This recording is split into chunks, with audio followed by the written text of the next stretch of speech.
Hi, my name's Joy.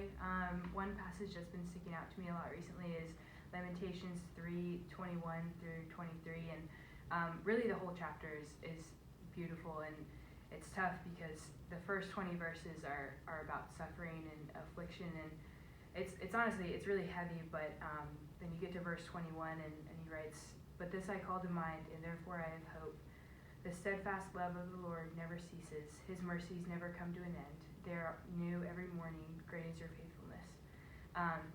And what I love about that entire chapter really is that he's able to hold these two truths of, yes, there's suffering, and yes, there's brokenness and difficult things in the world, and he says that he doesn't skip past it, but then at the end he says, but there's hope, and I can hope in the steadfastness of God and who he is and his goodness, and that he can hold us in that.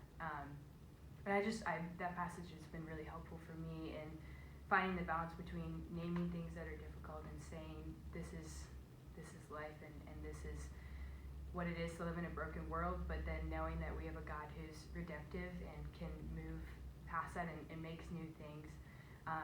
So that's something that's been really encouraging to me, and I'll just pray, at the end to close this out. But God, I just thank you so much that you are a God who's not afraid of suffering and difficult things, and that you came down to earth and lived with us in the flesh. And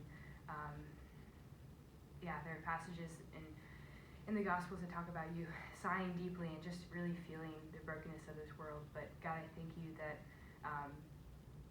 you are a God who redeems us and who is making all things new, and that we can trust your steadfastness and your love and your compassion, and that's new for us every morning.